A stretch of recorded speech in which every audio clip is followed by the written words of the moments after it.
হালিশহরে যে তৃণমূল কর্মীর মৃত্যু হয়েছিল, যেখানে একদিন মমতা ব্যানার্জি গেছিল, পরেরদিন শুভেন্দু অধিকারী গেছিল, এবার সেখানে সেই যে মৃত্যু, যে লকআপে মৃত্যু, তা সিআইডি তদন্ত শুরু হলো। দেখুন, ওই সিআইডিও শুভেন্দু অধিকারী সরকারের হাতে, রাজ্য পুলিশও শুভেন্দু অধিকারী সরকারের হাতে, সিবিআইও এখন শুভেন্দু অধিকারীর পার্টির হাতে। সুতরাং রাজ্যের পুলিশ এক্ষেত্রে যা তদন্ত করতে আমার মনে হয় না, যদি সরকারের কাউকে আড়াল করার ইচ্ছা থেকে থাকে তাহলে সিআইডিও অন্য কিছু করবে বলে। তবে হ্যাঁ, এটা ঘটনা, যেহেতু পুলিশি হেফাজতে মৃত্যু হয়েছে সেহেতু পুলিশই তার এনকোয়ারি করবে, সেখানে একটা প্রশ্ন আসেই। সেই জায়গা থেকে টেকনিক্যালি এটা ঠিক আছে, কিন্তু এখানে একটা রাজনৈতিক উদ্দেশ্য নিয়ে প্রশ্ন। শুভেন্দু অধিকারীর যদি উদ্দেশ্য হয়ে থাকে ঘটনাটাকে আড়াল করার, তাহলে যে কাজ পুলিশ করতো সেই কাজই এখন সিআইডি সেই কাজই করবে, কারণ দুটোই এখন শুভেন্দু অধিকারীর হাতে। ঋতব্রত তৃণমূলে আছেন সাবিনা ইয়াসমিন, তার স্বামীকে জিজ্ঞাসাবাদ করলো এনআইএ। এই যে মোথাবাড়ি যে ঘটনা ঘটেছিল, যেটা আপনারও মনে আছে, সেই মোথাবাড়ি ঘটনার বিষয়টাকে সামনে রেখে। দেখুন, প্রথম কথা হচ্ছে ওটা ঋতব্রত তৃণমূল না, ওটা শুভেন্দু তৃণমূল। তার একটা কারণ হচ্ছে যে ওই তৃণমূল শুভেন্দু অধিকারীর কথায় চলে। আর দ্বিতীয় কথা, অনেকে বলছে, অনেকে ধারণা করছে নাকি কদিন পরে যদি একটুখানি বিজেপির হাওয়া খারাপ হয় তাহলে শুভেন্দু অধিকারী আবার ওই তৃণমূলকে নেতৃত্ব দিতে পারেন। যাই হোক, সেটা অন্য স্পেকুলেশনের কথা। আর আপনি যদি এই জিজ্ঞাসাবাদের কথা বলেন, তাহলে দেখুন, মদন মিত্রর ওই ভালো তৃণমূল হওয়ার পরেও আমরা দেখেছিলাম তার ছেলেকে তার স্ত্রীকে জিজ্ঞাসাবাদ করেছিল। হ্যাঁ, কিন্তু তারপরে সেই জিজ্ঞাসাবাদের কী পরিণতি হলো?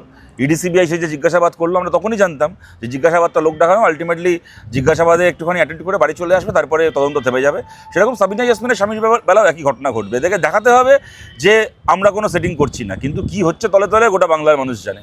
তারাপীঠে অগ্নিকাণ্ড হলো, অ্যারেস্ট হলো দুজন, কিন্তু তারাপীঠে 15টা হোটেলে তালা পড়লো।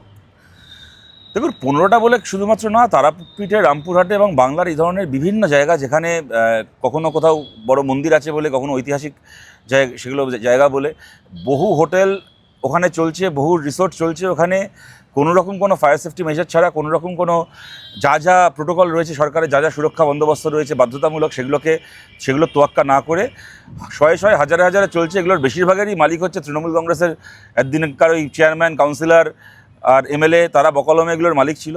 তাদের মধ্যে অনেকে এখন বিজেপির কাউন্সিলর হয়ে গেছে, বিজেপির এমএলএ হয়ে গেছে।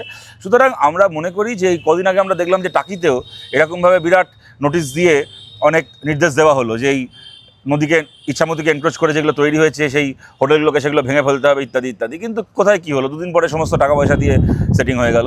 এক্ষেত্রে যেন সেরকম না হয়, দেখতে হবে কোথায় কোথায় কোন হোটেল বেআইনিভাবে চলছে কোনো ফায়ার সেফটি মেজার ছাড়া। সেগুলোকে কোনো টাকা পয়সা নিয়ে সেটিং না করে সরকার যদি ব্যবস্থা নেয়, আশা করব সেই দিকে সরকার উদ্যোগী হবে। 29শে লোকসভার যে নির্বাচন, সেটা একেবারে বড় ফ্যাক্টর। তার কারণ বাংলা থেকে মধু সন্ধ্যাকর আর মনোজ টিগ্গা, তারাই বিজেপির যে নীতিন নবীনের টিম, সেই টিমে জায়গা পেল। তাহলে কি 29 খুব ফ্যাক্টর?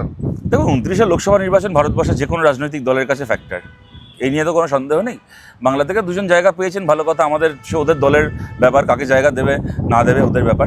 কিন্তু আমরা এইটুকু জানি যে মোদি অমিত শাহ যখন যুব সমাজের রাগের হাত থেকে ধর্মেন্দ্র প্রধানকে বাঁচাতে পারেনি, সেক্ষেত্রে এই মনোজ টিগ্গা আর একজনকে আছেন, তারা মিলে গিয়ে ভারতের এখন লড়াইটা হচ্ছে বিজেপি বনাম, সরাসরি বিজেপি বনাম ভারতবর্ষের যুব সমাজ, ভারতের গণতান্ত্রিক মানুষ।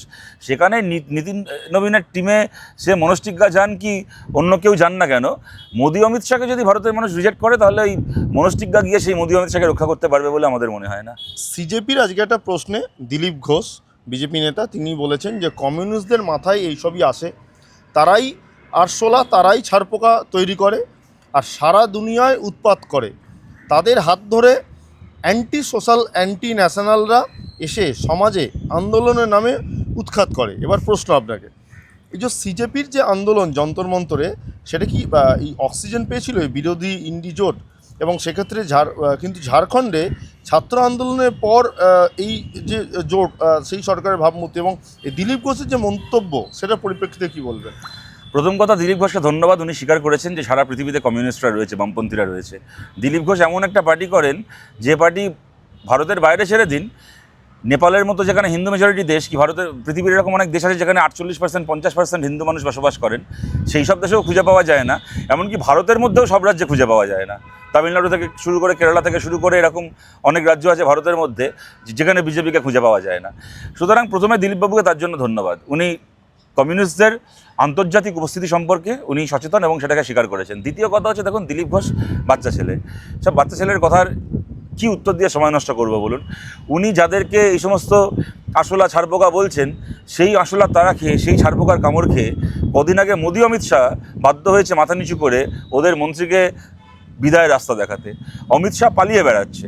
অমিত শাহ এই আন্দোলনের প্রশ্নের সামনে পার্লামেন্টে মুখ দেখাতে পারছে না। অমিত শাহের মতো দুর্দান্ত প্রতাপ লোক পার্লামেন্ট থেকে পালিয়ে বেড়াচ্ছে। আর দিলীপবাবুকে বলছি, দিলীপবাবু আপনি 3 মাস হলো মন্ত্রী হয়েছেন, হাতে পুলিশ পেয়েছেন, পুলিশের জোরে না এত উড়বেন না। পুলিশের জোরে কারা বেশি ওড়ে, আর পুলিশের জোরে যারা বেশি ওড়ে তাদের পরে কী অবস্থা হয় পুলিশ না থাকলে, তৃণমূলকে দেখে শিখুন। আজ থেকে 3 মাস আগে, আজকে আমরা যে জায়গায় দাঁড়িয়ে আছি, বাংলায় বিরোধী রাজনীতি করছি, আজ থেকে 3-3.5 মাস আগে দিলীপবাবু আপনি এই জায়গায় দাঁড়িয়েছিলেন। আর তখন আপনার কি অবস্থা ছিল বাংলায় আমরা দেখেছিলাম। দার্জিলিংয়ে যেতেন, কোমরে 3 ইঞ্চি নিচে লাথি খেতেন। আপনি বিয়ে করেছিলেন দোষের মধ্যে, চুরি করেননি, ডাকাতি করেননি, আপনি একটা শখ করে একটু বিয়ে করেছিলেন বলে মেদিনীপুরে রাস্তায় আপনার গাড়ি দাঁড় করিয়ে আপনার দলের লোকেরা আপনাকে বিক্ষোভ দেখিয়েছিল, গাড়িতে চাটি মেরেছিল। আরেকটু হলে ওখানে নিজের দলের লোকের কাছে মার খেয়ে যেতেন, পুলিশ দাঁড়িয়ে দাঁড়িয়ে তামাশা দেখছিল। কেন আপনি কি করেছিলেন না, একজন বিরোধী রাজনৈতিক দলের নেতা সামান্য একটুখানি বিয়ে করেছিলেন। আর এখন 3 মাস হলো মন্ত্রী হয়ে মুখে এত কথার বুকনি ছুটছে। আপনাকে বলছি, মোদি অমিত শাহ যদি ভারতের যুব সমাজের সামনে টিকতে না পেরে থাকে, তাহলে কিন্তু দিলীপ শুভেন্দুও পারবে না। শুধু ঘাঁটাবেন না। 3 মাস হলো সরকারে এসছেন, অনেক কাজ করার রয়েছে, কাজের দিকে মন দিন। বাকি মোদির সরকারের সঙ্গে যা লড়াই, ভারতের যুব সমাজের যা বোঝার বুঝে নেবে।